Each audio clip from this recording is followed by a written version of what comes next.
Dengar tak Ustaz? Okey. Okey, bismillah. Assalamualaikum warahmatullahi wabarakatuh. Okey, bagus. Belajar Al-Quran, bidang Al-Quran surah kefahaman, iaitu tajuknya surah Al-Qad. Kalau ada yang pegang buku teks tu boleh buka selak tengok buku teks, muka surat berapa saya tak pasti. Tapi surah Al-Qad. Siapa yang ada tu? Kalau ada berapa kat kawan-kawan? Okey, sebelum tu kita baca doa dulu. Okey, line kita tak berapa nak kuat jadi Ustazah je lah baca ya. Okay, Bismillahirrahmanirrahim. Allahumma ftah alaina hikmataka wa anshur alaina min khazaini rahmatika ya arhamar rahimin. Rabbi zidni ilman warzuqni fahma. Rabbana atina fid dunya hasanah wa fil akhirati hasanah wa qina azabannar. Amin. Okay. Kemudian kita tengok objektif pembelajaran kita pada pagi ini. Pagi kita nak belajar ialah pertama, di akhir pembelajaran nanti murid dapat membaca dengan betul. Kemudian dapat membaca erti ayat daripada surah Al-Qad dan menjelaskan intisari surah dengan baik. Menyenaraikan pengajaran surah Al-Qad dengan betul dan mengaitkannya dalam kehidupan seharian. Okay, kita tengok pula kriteria kejayaan. Murid dapat menyatakan bilangan ayat dan sebab dinamakan surah Al-Qad dengan betul. Kedua, membaca erti beberapa perkataan daripada surah Al-Qad dengan nampak Nampak.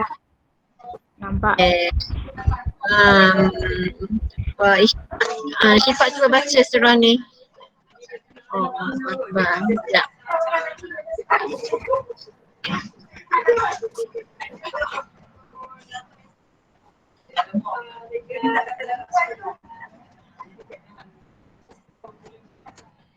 Okey, Syifa. Dia pula dah. Ni. Bismillah. Bismillahirrahmanirrahim. Inna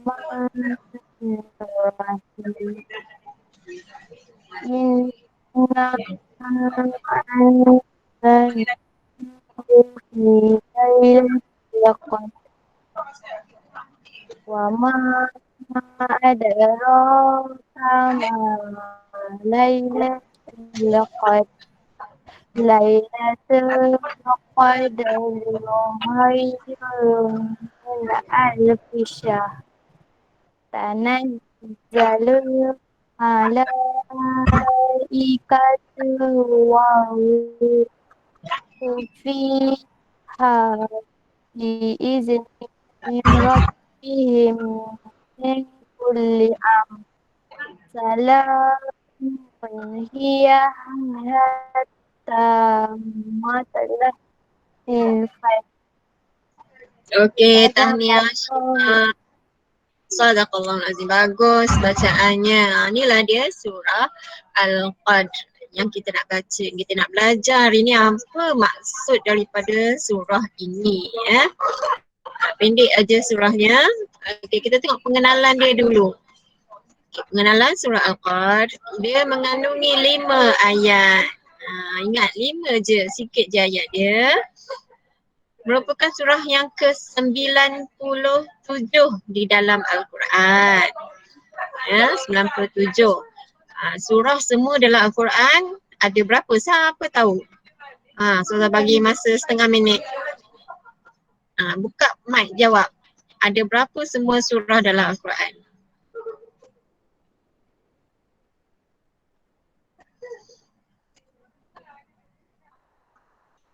Habis masa?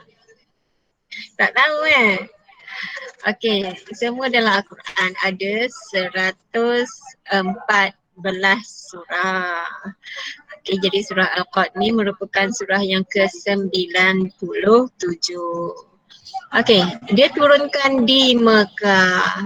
Surah ini diturunkan di Mekah.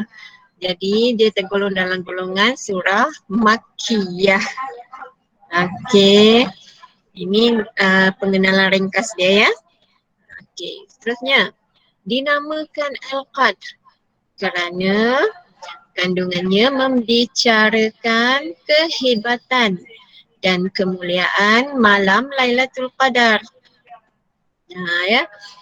Okey, itu sebab dinamakan Lailatul Qadr, surah Al-Qadr, sebab dia ceritakan tentang malam Lailatul Qadar. Apa dia malam Lailatul Qadar tu? Iaitu para malaikat dan Jibril turun pada malam Lailatul Qadar dengan membawa keberkatan dan kebajikan kepada hamba-hamba Allah yang mukmin dan soleh. Okey, ini antara pengenalan surah Al-Qadr. Setakat ni boleh faham? Respon jawab. Okey. Boleh. Alhamdulillah. Okey, kita tengok seterusnya. Pengertian ayat. Setiap satu ayat tu apa maksudnya? Okey, pertama Bismillahirrahmanirrahim, iaitu dengan nama Allah yang Maha Pemurah lagi Maha Mengasihani. Itu maksud bismillah. Okey, ayat pertama. Inna anzalnahu fi lailatul qadr. Maksudnya sesungguhnya kami telah menurunkan. Menurunkan apa? Iaitu menurunkan Al-Quran pada malam Lailatul Qadar. Ayat pertama lagi Allah dah bagi tahu kita pada malam Lailatul Qadar Allah telah turunkan Al-Quran. Iaitu cerita yang berlaku pada peristiwa di Gua Hira tu kan. Kali pertama Rasulullah mendapat wahyu kan. Yang Jibril datang peluk dia kan. Suruh baca Iqra. Maka Iqra tu ayat Al-Quran yang pertama sekali turun. Okey. Kejadian itu sebenarnya adalah pada malam Lailatul Qadar. Okey, kita tengok ayat kedua. Wa ma adraka ma Lailatul Qadr. Maksudnya, dan apa jalannya engkau dapat mengetahui apa dia kebesaran malam Lailatul Qadar. Maksudnya tu Allah tanya balik, apa dia malam Lailatul Qadar tu? Sebab ayat pertama Allah cerita Allah turunkan Al-Quran pada malam Lailatul Qadar. Ayat kedua Allah cerita apa dia Lailatul Qadar? Allah tanya kita balik. Kenapa uslub macam ni Allah gunakan? Supaya kita ni tertanya-tanya apa dia Lailatul Qadar. Okey. Seterusnya kita tengok ayat ketiga. Lailatul Qadri khairum min alfi syahr. Iaitu malam Lailatul Qadar lebih baik daripada 1000 bulan. 1000. Alfi tu 1000. Syahrin tu bulan. Lebih baik daripada 1000 bulan. Satu malam sahaja melebihi 1000 bulan. Kan untung tak kita tu. Okey, seterusnya ayat keempat. Tanazzalul malaikatu warruhu fiha biizni rabbihim min kulli amr. Maksudnya pada malam itu turun malaikat dan Jibril. Jibril malaikat jugalah, maksudnya Jibril ketua malaikat dan semua malaikat yang lain semuanya turun dengan izin Tuhan mereka, izin Allah. Kerana membawa segala perkara yang ditakdirkan berlakunya pada tahun berikut. Itu tujuannya sebab membawa takdir untuk tahun hadapan. Membawa keberkatan. Okey, ayat yang terakhir. Salamun hiya hatta matla'il fajr. Maksudnya, sejahteralah malam yang berkat itu hingga terbit fajar. Maksudnya malam Lailatul Qadar tu suasananya sangat sejahtera, sangat tenang. Kalau ribut peti malam tu itu bukan Lailatul Qadar. Ya, dia suasananya tenang, sejahtera sehingga bila? Sehingga terbit fajar. Maksudnya dah masuk subuh besoknya. Okey. Ini antara pengertian. Pengertian setiap perkataan, setiap ayat. Jadi kena ingatlah antara perkataan-perkataan pentingnya apa dia? Anzalnahu, maksudnya kami turunkan. Lailatul Qadr, malam Lailatul Qadar. Lailah ni sendiri dah malam dah maksudnya. Al-Qadr tu keberkatan, Lailatul Qadr. Kita orang Melayu pun ambil perkataan Lailatul Qadr. Okey, wa ma adraka, maksudnya kau tahu tak? Adakah kamu tahu? Kemudian apa lagi? Khairun, lebih baik. Alfi syahrin, 1000 bulan. Ni tanazzalul malaikah, malaikat turun. Waruh, ruh kat sini maksudnya Jibril. Biizni rabbihim, dengan izin Tuhan mereka.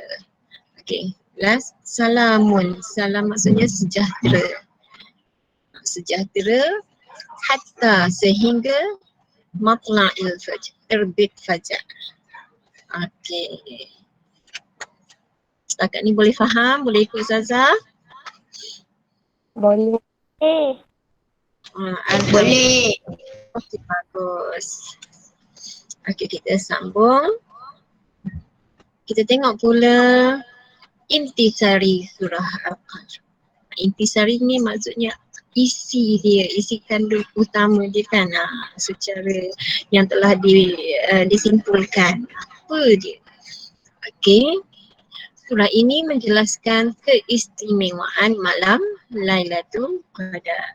Inilah intisari dia. Iaitu nak ceritakan keistimewaan malam Lailatul Qadar. Okey, apa antara keistimewaannya? Yang pertama, Allah menurunkan Al-Quran kali pertama pada malam Lailatul Qadar. Ya, yang kali pertama. Waktu yang seterusnya dia tak kira dah malam apa, malam ke siang ke petang ke pagi ke. Tapi yang kali pertama ayat apa, Iqra bismi rabbikal ladzi khalaq tu, yang itu pada waktu Lailatul Qadar. Okey, yang kedua, Allah menyuruh manusia menghayati kebesaran malam Lailatul Qadar. Ya, Allah suruh kita hayati. Kenapa kita kena menghayati kebesarannya? Ya, sebab ia satu malam yang sangat istimewa, ya, untuk orang Islam. Kan? Okey, yang ketiga, pahala amalan pada malam itu lebih baik daripada 1000 bulan. Bukan 100 ya, bukan 10, tetapi 1000. 1000 bulan. Bayangkan berapa tahun lah tu. Ya, kalau setahun kita ada 12 bulan. 2 tahun baru 24 bulan. 3 tahun 36 bulan. Ni jenuh nak sampai 1000 ni. Sampai 1000 bulan. Ya.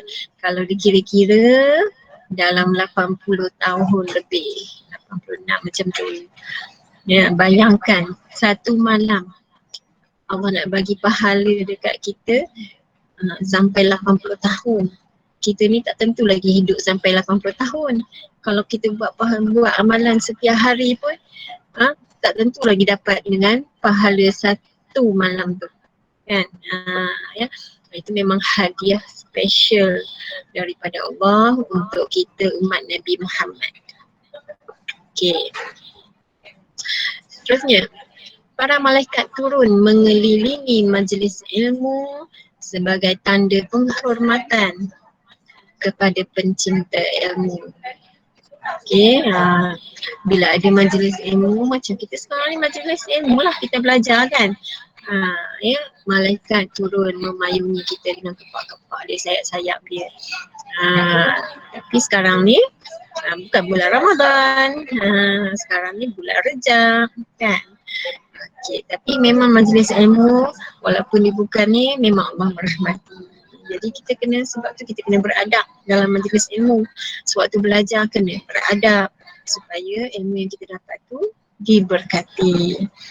Okey, kita tengok seterusnya. Allah memerintahkan para malaikat turun mengatur urusan hidup manusia. Ya, Allah perintahkan malaikat-malaikat, semua malaikat turun pada malam Lailatul Qadar. Bumi ni semuanya turun malaikat, bukan kat Malaysia je, kat satu dunia. ya, dekat Amerika, dekat Mekah, dekat Madinah, dekat Afrika, dekat India, dekat China, semua malaikat, semua tempat malaikat turun. Tujuannya untuk apa? Untuk mengatur urusan hidup manusia pada tahun hadapan terutamanya, untuk kehidupan manusia waktu akan datang. Jadi dah diatur pada malam tu. Okay, sebab itu kita kena beramal soleh banyak-banyak supaya kehidupan kita akan datang juga akan menjadi yang terbaik. Last sekali, kesejahteraan dan keberkatan pada malam Lailatul Qadar berterusan sehingga terbit fajar. Daripada bermula maghrib sampai waktu subuh pagi esok. Jadi sepanjang tempoh tu malam Lailatul Qadar, ketenangan dia, sejahtera dia akan berterusan. Sebab itu kita digalakkan memperbanyakkan amalan pada malam-malam Lailatul Qadar tu. Lepas maghrib, solat maghrib, solat isyak, lepas tu tarawih. Kalau rajin lagi bertadarus, baca Al-Quran, samalah kan. Berzikir ataupun belajar kan, buat ulang kaji pun benda yang amalan baik juga. Sehinggalah pagi besoknya kan, bangun tengah malam buat qiyamulan, makan sahur, itu pun juga amalan yang baik. Okey, semua tu akan mendapat keberkatan dan mendapat pahala. Pahalanya diganda-gandakan sebanyak 1000 bulan. Tu dia kehebatannya. Okey, seterusnya kita tengok pula kelebihan malam Lailatul Qadar. Ni info saya ambil daripada buku teks kamu. Kelebihan malam Lailatul Qadar dijelaskan dalam hadis.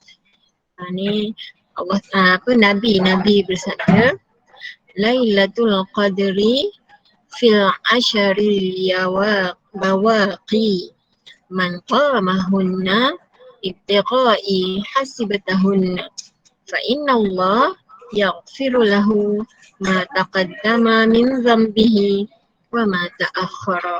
Rawahu Bukhari. Maksudnya Lailatul Qadar berlaku pada malam 10 malam terakhir. 10 malam terakhir. Sesiapa yang memakmurkan malamnya dengan penuh kesungguhan, maka Allah akan mengampunkan segala dosanya yang lepas dan yang akan datang. Okey, ya. Memang Allah dah janjikan kepada kita umat Islam, Nabi Muhammad, dalam satu bulan Ramadan tu ada 30 hari, satu hari daripada satu malam daripadanya akan turun jadi malam Lailatul Qadar. Sekejap ya. Okey, satu malam daripada satu bulan adalah Lailatul Qadar. Okey, jadi Allah tak bagi tahu pun dekat kita rahsia. Rahsia, tak tahu malam bila. Daripada malam pertama 1 Ramadan sampai 30 Ramadan tu ada satu malam saja. Jadi Allah suruh kita rebut, kita cari. Allah suruh kita cari. Macam mana cara kita nak cari? Caranya ialah memperbanyakkan amalan kita dari awal lagi. Tak payah tunggu dah hujung Ramadan baru kita nak buat. Kan? Tapi kebanyakan para ulama dan Nabi pun banyak dalam hadisnya memberitahu kita supaya nak bagi semangat dekat kita, berlaku Lailatul Qadar pada 10 malam yang terakhir. Kalau dari awal malam tu kita tak rasa macam tak jumpa, dah sampai 10 malam terakhir tu kita jangan rasa lemah semangat. Kita kena lagi perhebatkan amalan kita sebelum berakhirnya bulan Ramadan. Okey, setakat ni boleh faham tak?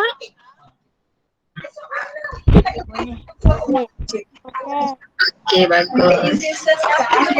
Okey, seterusnya kita tengok pula pengajaran daripada surah Al-Qadr. Okey, apa pengajarannya? Yang pertama, gandakan ibadah pada bulan Ramadan, terutama pada 10 malam terakhir. Kalau pada bulan yang lain contohnya kita solat 5 waktu cukup, kita baca Al-Quran macam biasa kan. Tapi bila bulan Ramadan kita gandakan, kita tambah dengan solat sunat. Sebab tu ada solat tarawih tu. Solat sunat tarawih hanya bulan Ramadan je ada, bulan lain tak ada kan. Kita boleh gandakan lagi dengan solat-solat sunat yang lain. Kalau kita baca Quran satu hari satu muka surat, boleh gandakan lagi. Habiskan, khatamkan satu juzuk satu bulan. Contoh kan, kalau mampu buat kan. Okey, tu dia gandakan. Yang kedua, Allah merahsiakan kedatangan malam ini, iaitu malam Lailatul Qadar, supaya manusia sentiasa beribadah dengan istiqamah. Sebab tu Allah rahsiakan. Kalau Allah dah bagi tahu siap-siap pada malam 27 Ramadan akan berlaku Lailatul Qadar setiap tahun. Kalau macam tu orang dia tak akan beramal daripada awal bulan kan. Dah tunggu 27 Ramadan baru dia malam tu dia bangun, dia qiyamul, dia solat sunat apa semua. Malam sebelum tu dia pun tak tahu, dia tengok TV, dia main video, main game kan. Okey, itu antara rahsia, dia pun hikmah Allah rahsiakan kedatangannya. Supaya apa? Supaya manusia sentiasa beribadah dengan istiqamah dari awal lagi. Okay, masuk je bulan Ramadan, kita pun mula solat tarawih dari awal lagi kan. Okay, baca Al-Quran, tadarus dari awal lagi. Okay, yang ketiga pengajarannya, ibadah sunnah pada bulan Ramadan harus diteruskan pada bulan-bulan berikutnya. Okay, ibadah sunnah contohnya kita buat solat sunat sebelum solat fardu kan, ataupun kita baca Al-Quran ya, kita baca Al-Quran pada bulan Ramadan tu kita baca bersungguh-sungguh. Eloklah kita teruskan pada bulan-bulan yang berikutnya. Maksudnya bila habis Ramadan kita masih lagi dalam keadaan yang melakukan amalan-amalan yang baik, berzikir dan sebagainya. Selalunya kemain lagi bulan Ramadan, pas keluar je bulan Ramadan, masuk je hari raya, habis dengan solat-solat fardu pun tinggal habis. Tak boleh lah macam tu kan. Ya, fardu tu memang kena buat tetap lah. Yang sunat tu sebaiknya kita bawa sehingga ke bulan-bulan seterusnya. Bukan bulan Ramadan pun kita buat. Dan bersedekah contohnya. Walaupun pahalanya tak berganda seperti mana bulan Ramadan, tapi amalan yang baik tu eloklah kita teruskan. Okey, kita tengok pula pengajaran seterusnya. Amalan menghayati isi kandungan Al-Quran akan dapat meningkatkan ketakwaan. Apa dia amalan yang menghayati isi kandungan Al-Quran ni? Iaitu amalan tadarus. Tadarus ni maksudnya kita baca dan kita kaji ayat-ayat Al-Quran tu. Kalau tilawah kita baca saja. Kan biasa kalau dalam bulan Ramadan kita buat majlis tadarus kan, tadarus Al-Quran. Itu dah kita baca dan sambil-sambil tu kita hayati apa pengertian, apa dia ayat yang kita baca tu, apa kehendaknya. Macam sekarang kita tengah tadarus surah Al-Qadr. Kita hayati apa isi kandungan surah Al-Qadr, apa yang kita kena faham dan apa yang kita kena buat daripada surah Al-Qadr ni. Okey. Pengajaran seterusnya, sentiasa bermuhasabah diri agar amal ibadah kita dapat dipertingkatkan. Muhasabah tu maksudnya apa? Muhasabah ni maksudnya kita tengok balik diri kita sendiri, koreksi diri kita, kaji diri kita. Kita ni dah banyak buat salah ke? Apa kesalahan-kesalahan yang kita dah buat sebelum-sebelum ni, kita kena bertaubat, kita kena perbaiki. Itu masuk muhasabah. perbaiki diri kita dari semasa ke semasa. Okey, itu muhasabah. Agar amal ibadat kita dapat dipertingkatkan. Mungkin sebelum ni kita semayang, kita solat, main-main ataupun tak khusyuk kan, kita laju-laju je nak bagi cepat. Dah baca ni tak ke mana-mana.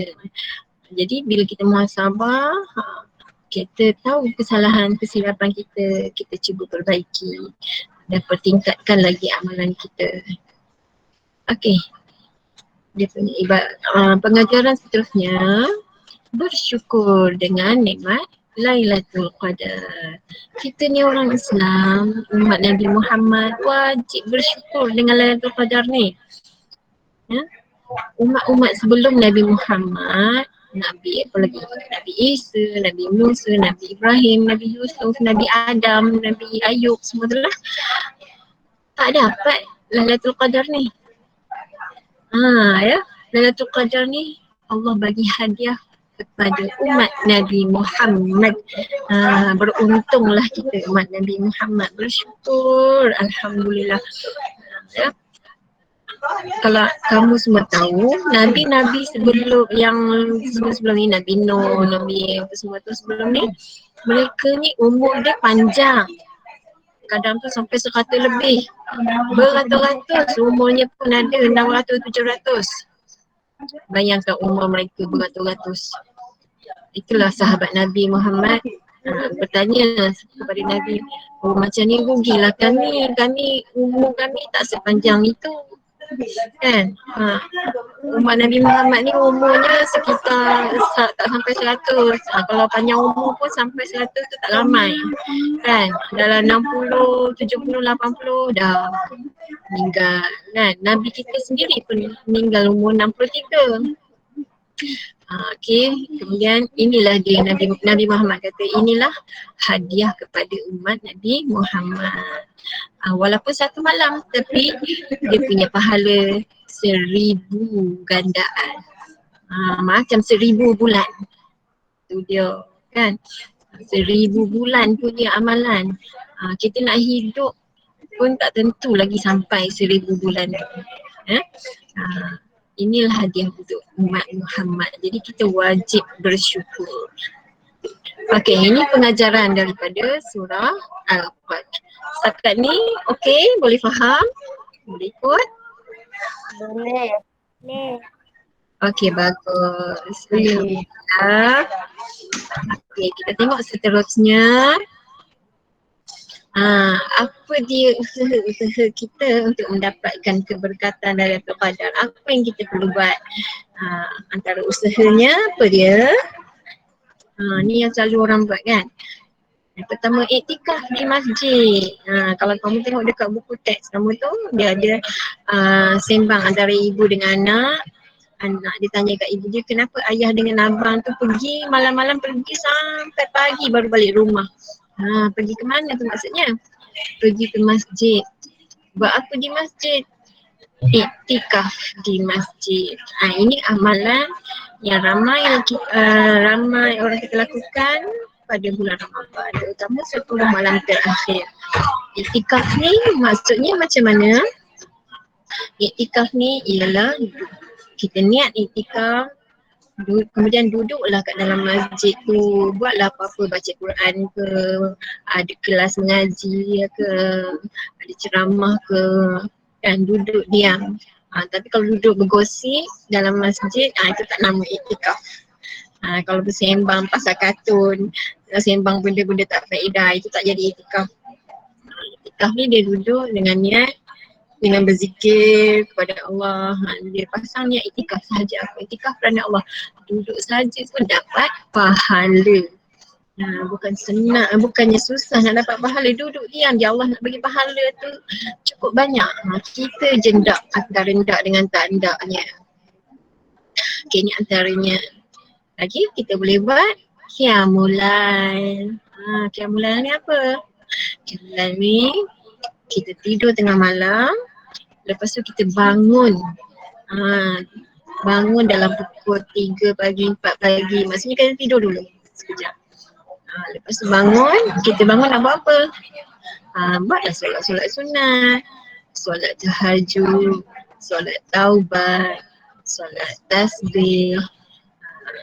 Okay, antara solat-solat apa-apa solat pun boleh. Diakhiri dengan solat witir. Ni qiyamul lail. Kalau tak boleh solat Ustazah, kalau tak boleh solat boleh juga bangun kita berzikir. Kalau tak larat lah nak semayang, nak bangkit semayang, kamu terjaga, tersedar tengah malam, zikir pun jadi dah. Subhanallah bihamdihi subhanallahil azim. Panjang sangat tak ingat. Subhanallah walhamdulillah wallahu akbar. Boleh juga. Okey, itu antara qiyamul lail namanya, bangun di tengah malam. Okey, seterusnya antara usaha-usaha mendapatkan keberkatan yang boleh kita buat pada malam-malam yang terpadat ialah tadarus Al-Quran. Iaitu kita baca Quran lah. Mungkin kita boleh baca, orang lain semak bacaan kita, ataupun kita baca tafsir. Kita boleh baca, lepas tu kita baca dia punya pengertian, apa dia punya maksud ayat, tafsir dia. Okay, seterusnya kita boleh bersedekah. Ni amalan-amalan yang boleh kita lakukan pada malam Lailatul Qadar. Sekarang nak sedekah bukan susah pun kan. Dah ada bank online kan. Kita pilih malam ni kita rasa macam Lailatul Qadar lah. Kita sedekah, cari lah mana-mana tempat kita transfer duit. Kan. Benda tu sekarang ni banyak. Senang. Ya, orang susah merata-rata. Kalau tak sedekah di sekeliling kita, kita sedekah ke negara-negara yang memerlukan. Syria lah, negara Palestin dan sebagainya. Kalau ada di sekitar kita orang-orang yang susah, kita sedekah kepada mereka, jiran-jiran kita ataupun ahli keluarga kita yang susah, kita sedekah. Okey, seterusnya apa lagi kita boleh buat? Solat tarawih. Solat tarawih ni dia khusus untuk malam Ramadan. Bulan lain selain bulan Ramadan tak ada solat tarawih. Solat tarawih ni hanya solat sunat yang dilakukan pada bulan Ramadan. Jadi jangan tinggallah solat tarawih. Sepanjang bulan Ramadan tu usaha supaya kita boleh tunaikan solat tarawih setiap malam. Okay, solat tarawih ni kena buat di masjid sahaja ke? Sekarang kalau PKP sekarang ni bukan boleh pergi masjid kan? Ya. Jadi buatlah di rumah. Bermula tahun lepas kita dah mula solat tarawih di rumah kan. Ayah jadi imam, lepas tu abang kita jadi bilal. Mesti macam rasa seronoknya, ramai-ramai kan. Berjemaah ahli keluarga. Boleh mengeratkan lagi persaudaraan silaturahim kita sesama ahli keluarga. Kalau misalkan kita tak boleh berjemaah, tak ada siapa-siapa kat rumah kita, kita seorang je, solatlah tarawih seorang-seorang. Boleh. Okey. Ni antara amalan-amalan ataupun usaha-usaha kita untuk dapatkan keberkatan Lailatul Qadar. Banyak lagi benda-benda yang boleh kita buat. Contoh kita tak boleh solat pada waktu tu, kita uzur datang haid. Kita boleh buka buku study, buat ulang kaji, buat latihan, baca buku yang bermanfaat. Benda tu pun dikira amalan yang baik juga kan. Ataupun kita buka TV, cari channel yang ada ceramah-ceramah yang memberi keinsafan kepada kita. Benda-benda apa saja benda yang baik boleh mendapatkan keberkatan Lailatul Qadar. Boleh faham ni? Boleh. Alhamdulillah. Okey, seterusnya kita tengok pula rumusan. Dah nak habis lah ni. Okey, rumusan daripada tajuk ini. Lailatul Qadar merupakan anugerah tidak ternilai daripada Allah pada bulan Ramadan. Anugerah untuk kita ni, umat Islam. Allah bagi kat kita. Takkan kita tak nak terima. Benda yang sangat hebat kan. Lepas tu kita ni pula bertuah sebab kita umat Nabi Muhammad. Umat Nabi sebelum kita tak dapat malam ni. Malam Lailatul Qadar ni hanya untuk kita umat Nabi Muhammad, hadiah daripada Allah Ta'ala, ya. Jadi kita kena rebut. Okay. Malam ini juga merupakan malam kesyukuran. Kita kena sentiasa bersyukur dengan nikmat-nikmat yang Allah bagi. Kemudian keberkatan dan kenikmatan. Itu dia kehebatannya malam Lailatul Qadar. Ada malam keberkatan, malam kesyukuran, malam kenikmatan dan macam-macam lagi lah. Okey. Hadis Nabi dia menyebut carilah Lailatul Qadar itu pada malam-malam 10 terakhir bulan Ramadan. Ya, dalam bulan Ramadan cari Lailatul Qadar, itu istimewanya. Nak cari di mana? Cari sepanjang malam.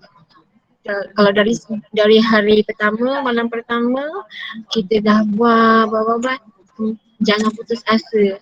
Mungkin malam 10 malam terakhir akan berlaku Lailatul Qadar. Okey. Boleh faham tak tajuk kita hari ni? Boleh. Ustazah. Alhamdulillah.